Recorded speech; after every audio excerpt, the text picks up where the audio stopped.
Hello বন্ধুরা, নমস্কার। আজকে আবার একটা দারুণ স্বাদের রেসিপি নিয়ে চলে এসেছি। আশা করছি আজকের রেসিপিটা তোমাদের খুবই ভালো লাগবে।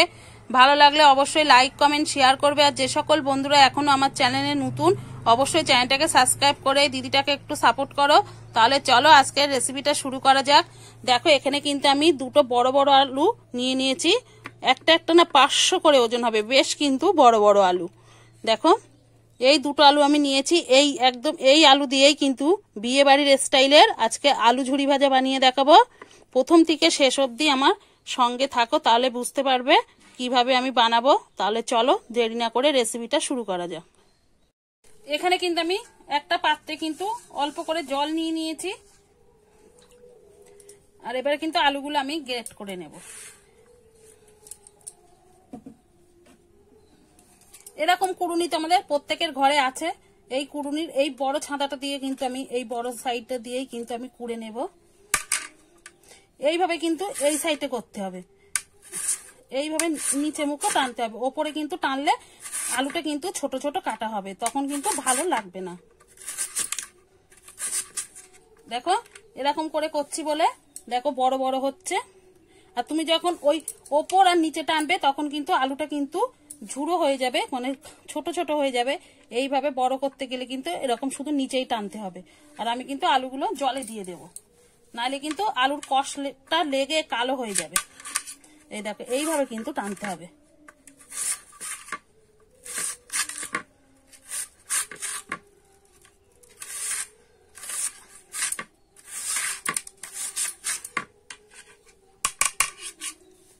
আমি এরকম কাটবো আর জলে দিয়ে দেবো।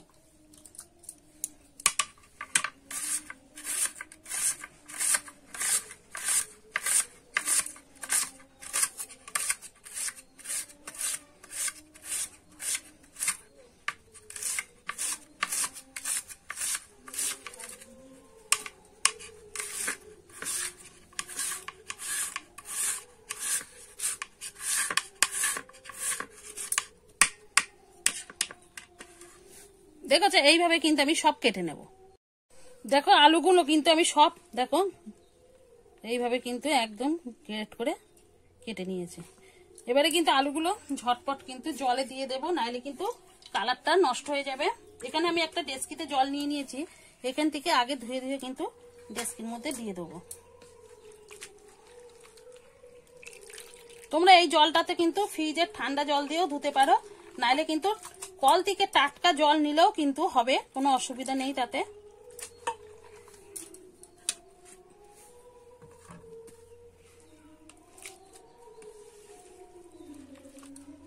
আলুটা কিন্তু খুব ভালো করে যতক্ষণ না পরিষ্কার জল বেরোবে ততক্ষণ কিন্তু ধুয়ে নিতে হবে। আমি কিন্তু এইভাবে জল পাল্টে পাল্টে ধুয়ে নেব। দেখো, আমি জল পাল্টে পাল্টে কিন্তু ধুয়ে দেখো একদম পরিষ্কার জল হয়ে গেছে। আমি কিন্তু এই জলে কিন্তু 10 থেকে 20 মিনিট ভিজিয়ে রাখবো এইভাবে। আর দেখো, জলটা পাল্টে পাল্টে ধুয়ে নেওয়ার পরে কিরকম জলটা কালো হয়ে গেছে দেখো সেটা। এইভাবে কিন্তু আমি 10 থেকে 20 মিনিট রেখে দেব, তারপরে কিন্তু জলটা ঝরিয়ে নেব। দেখুন বন্ধুরা, আমি কিন্তু 20 মিনিট পরে দেখাচ্ছি। দেখো, আলুগুলো কত সুন্দর পরিষ্কার হয়ে গেছে, দেখেছো? এবার কিন্তু আমি একটা পাত্রের উপরে ঝুড়ি নিয়ে নিয়েছি, জলটা কিন্তু আমি এবার ঝরিয়ে নেব। দেখো, এইভাবে কিন্তু পাতিয়ে দেবো।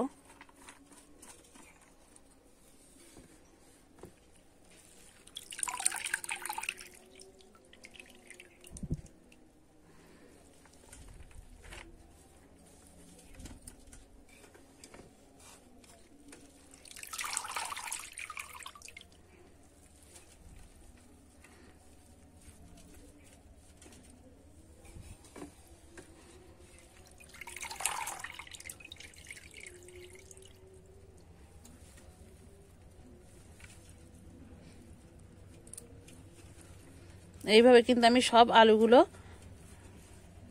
পাতিয়ে দেবো, জলগুলো যাতে ঝরে যায়। দেখো, আমি জল থেকে কিন্তু সব আলুগুলো তুলে নিয়েছি আর ঝুড়ির মধ্যে কিন্তু এইভাবে পাতিয়ে দিয়েছি। জলটা কিন্তু সবটাই কিন্তু ঝরিয়ে নিতে হবে, জল থাকলে কিন্তু আলু ভাজাটার সময় কিন্তু ভালো ঝুড়ি ভাজাটা হবে না। ওই জন্য জলটা কিন্তু ভালোভাবে ঝরিয়ে নিতে হবে, মানে একদম জলটা যেন আর গায়ে না থাকে। তোমরা চাইলে কিন্তু একটা কাপড়ের উপর পাতিয়েও কিন্তু জলটা ঝরিয়ে নিতে পারো, আর নাহলে একটা কুলোর ওপরেও কিন্তু রেখে পাতিয়ে জলটা ঝরিয়ে নিতে পারো। আমি এইভাবে কিছুক্ষণ রেখে দেব, রাখার পরে কিন্তু জলটা ভালোভাবে ঝরে যাবে। দেখো আলুটার কিন্তু আমার খুব ভালোভাবে জলটা ঝরে গেছে, দেখো গায়ে কিন্তু খুব একটা জল নেই, খুব হালকা পাতলা জল আছে। এবারে কিন্তু আমি উনুনটা ধরিয়ে নেব। দেখো আমি কিন্তু উনুনটা ধরিয়ে কড়াইতে কিন্তু তেল দিয়ে দিয়েছি, তেলটা একটু গরম করে নেব। তেলটা কিন্তু আমার ভালো মতো গরম হয়ে গেছে। এবারে কিন্তু আমি ঝুরি আলু ভাজাটা দিয়ে দেবো এই যে ভাজার জন্য। একসঙ্গে কিন্তু খুব বেশি দেওয়া যাবে না।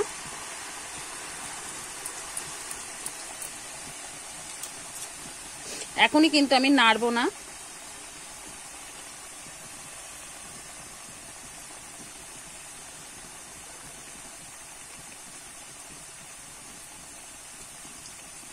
এবারে আমি একটু নেড়ে দেবো।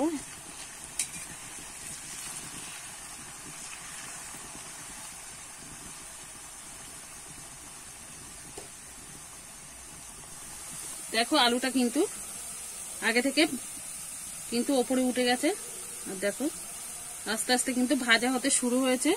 আমি কিন্তু এবারে নেড়ে নেব।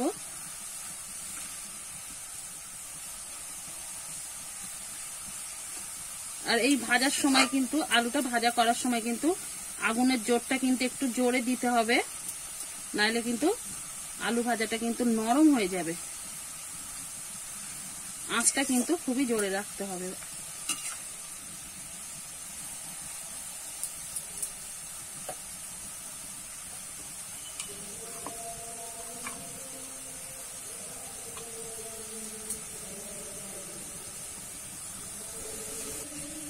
আমার দেখো এই ঝুরি আলু ভাজাগুলো কিন্তু ভাজা হয়ে গেছে। আমি এবারে তুলে নেব তেলটা ঝরিয়ে।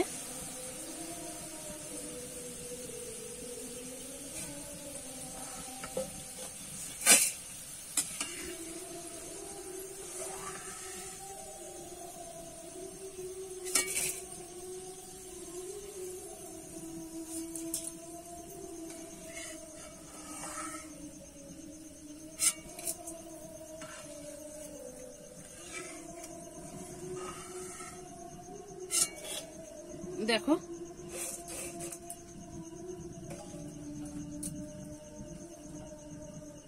আবার কিন্তু দিয়ে দেবো।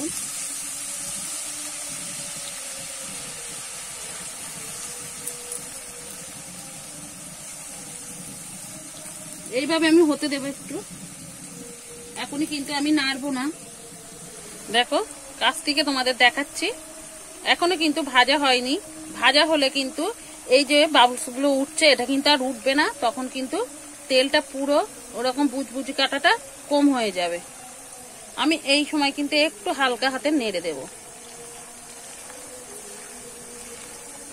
এইভাবে আমি হতে দেব। দেখেছো আগের চেয়ে কিন্তু অনেকটা কিন্তু ভাজা হয়ে গেছে। এবারে আমি উল্টে পাল্টে ভেজে নেব। এইভাবে নেড়ে চেড়ে কিন্তু আমি একদম ভালো করে ভেজে নেব।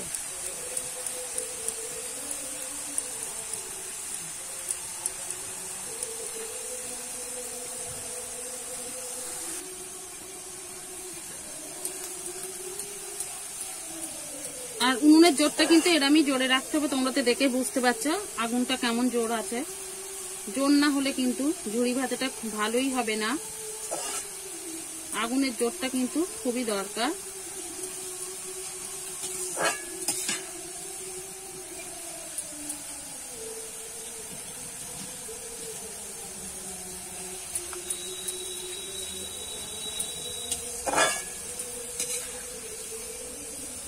দেখো তো এরকম কিন্তু ভেজে নিতে হবে।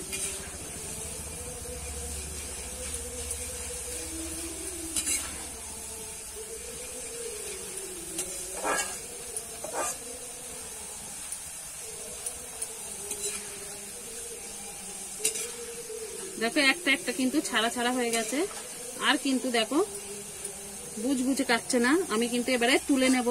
ঝুরি ভাজাটা কিন্তু আলু ঝুরি ভাজাটা কিন্তু একদম রেডি। দেখো এবারে তুলে নেব।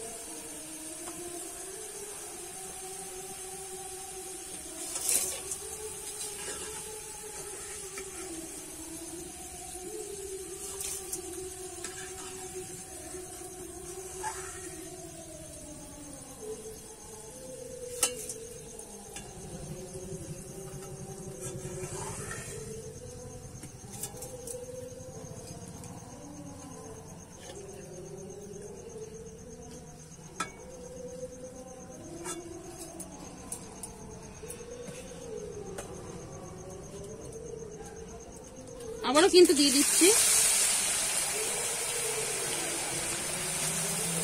আর আমি কিন্তু একইভাবে আলু ভাজাগুলো ভেজে নেব। ঝুরি আলু ভাজাগুলো একটুখানি আমি পাতিয়ে দেব। আমি কিন্তু একইভাবে সব ঝুরি আলু ভাজাগুলো ভেজে নেব। আমার কিন্তু এই আলু ভাজাগুলো তোলা হয়ে গেলে মানে হয়ে গেছে। দেখো আমার সব ঝুরি আলু ভাজাগুলো কিন্তু রেডি হয়ে গেছে। এগুলো তুলে নিলেই কিন্তু সব আমার হয়ে গেছে।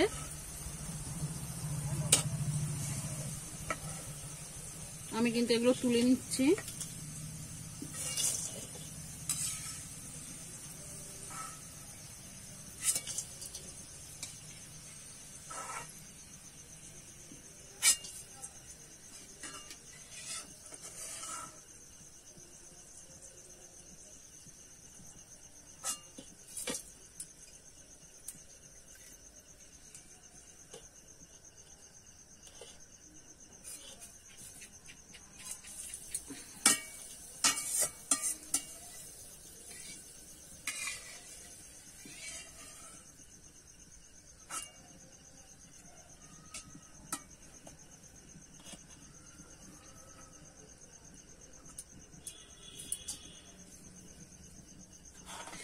এখানে কিন্তু কিছুটা চীনা বাদাম নিয়েছি, সেটা কিন্তু ভেজে নেব। আর বাদামটা কিন্তু ভাজার সময় জালটা কিন্তু খুব আস্তে রাখতে হবে, নাইলে কিন্তু বাদামটা পুড়ে যাবে।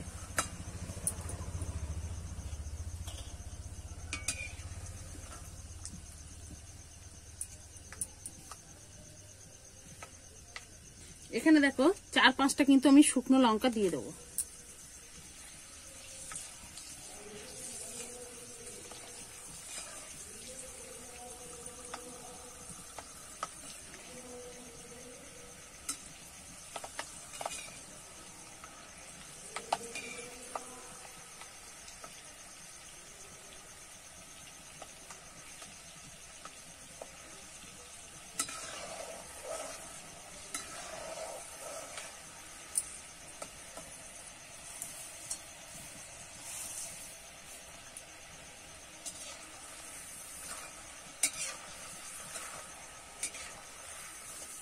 দেখো আমার বাদামটা কিন্তু ভাজা হয়ে গেছে, এবার তুলে নেব।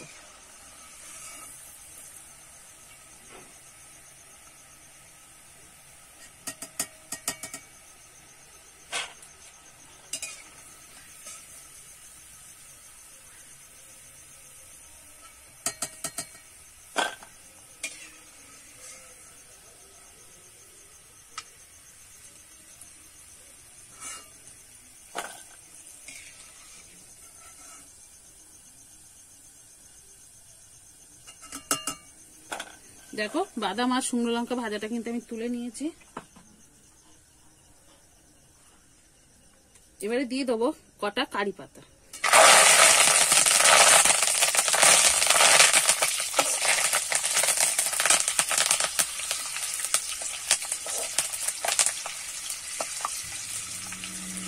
কারি পাতাটা কিন্তু আমি খুব বেশি ভাজবো না, নাহলে কালারটা চলে যাবে। এবারে কিন্তু আমি তুলে নেব। দেখো আমার কিন্তু সব ভাজাগুলো রেডি হয়ে গেছে। এবারে পরিবেশন করে তোমাদের দেখাবো। দেখুন বন্ধুরা, ঠান্ডা হয়ে গেছে। এইখানে বাদাম, কারি পাতা, শুকনো লঙ্কা ভাজাটা আছে। আর পরিবেশন করার আগে কিন্তু আরেকটু কাজ বাকি আছে, সেটাই করে দেবো। আর কতটা মুচমুচে হয়েছে সেটা তোমাদের আগেই দেখিয়ে দিচ্ছি। দেখো দেখো কতটা মুচমুচে হয়েছে।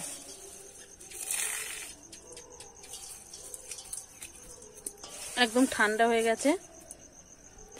এখানে কিন্তু একটু লবণ দিয়ে দেবো, বিট লবণ, খুব বেশি দেব না। তোমরা চাইলে কিন্তু সাদা লবণটাও দিতে পারো। আমরা রেগুলার যেটা আমরা মানে আর কি ঘরেতে খাই সেটা দিতেও পারো। এবারে দিয়ে দেবো একটু গোলমরিচ গুঁড়ো। গোলমরিচ গুঁড়োটা দিলে কিন্তু খেতে বন্ধুরা ভালো লাগবে। এবারে কিন্তু মিশিয়ে নেব হাত দিয়ে।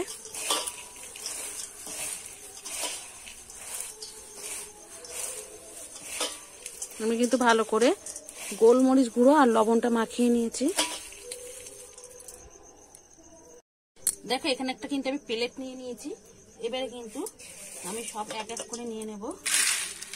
দেখো তো কিরকম মুচমুচে হয়েছে, তোমরা কিন্তু বুঝতে পারছো আওয়াজে।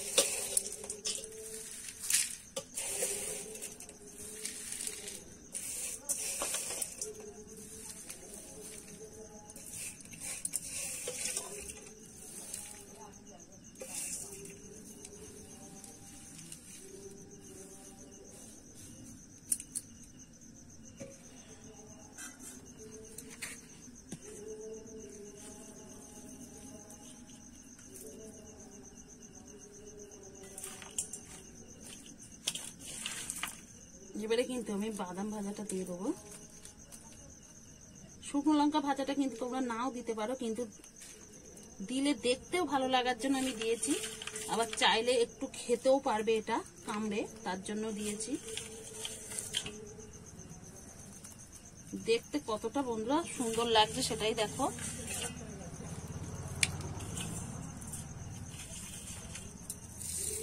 এবারে কিন্তু কারি পাতাটা দিয়ে দেবো।